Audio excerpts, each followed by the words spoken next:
Assalamualaikum warahmatullahi wabarakatuh. Halo semuanya, perkenalkan nama saya Dea Fani Malhikmah dari kelas 12 MIPA 2 SMA Negeri 2 Cikampek. Pada video kali ini, saya akan menjelaskan bab 2 dari Bahasa Indonesia yang mengenai teks cerita sejarah.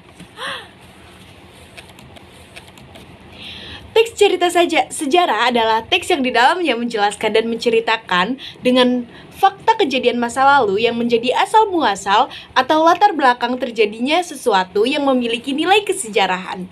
Bisa bersifat naratif, biasanya yang bersifat naratif itu disajikan dengan menggunakan urutan peristiwa dan urutan waktu.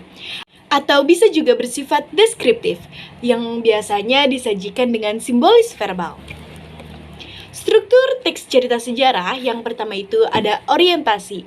Biasanya di sini penulis menuliskan tentang menjelaskan latar belakangnya, latar suasananya, dan lain-lain.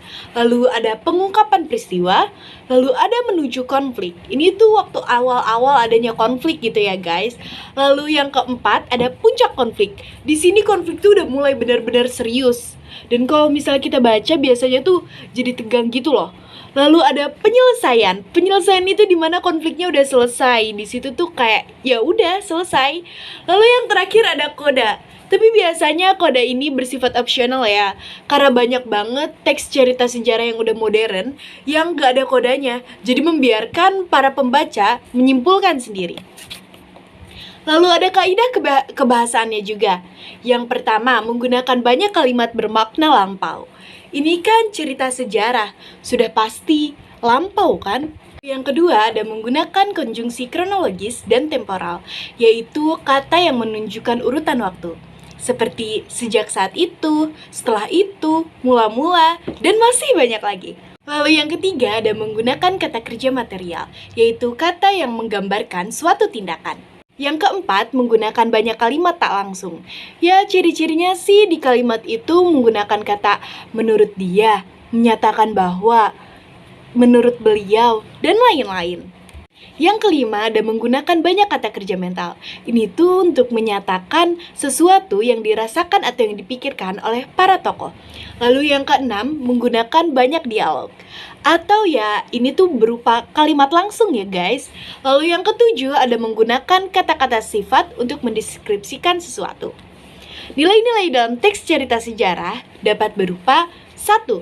Nilai budaya atau nilai yang dapat memberikan atau mengandung hubungan yang mendalam dengan suatu masyarakat, peradaban, ataupun kebudayaan. Lalu yang kedua, ada nilai moral atau etik. Adalah nilai yang dapat memberikan atau memancarkan petuah atau ajaran yang berkaitan dengan etika atau moral. Yang ketiga, ada nilai agama.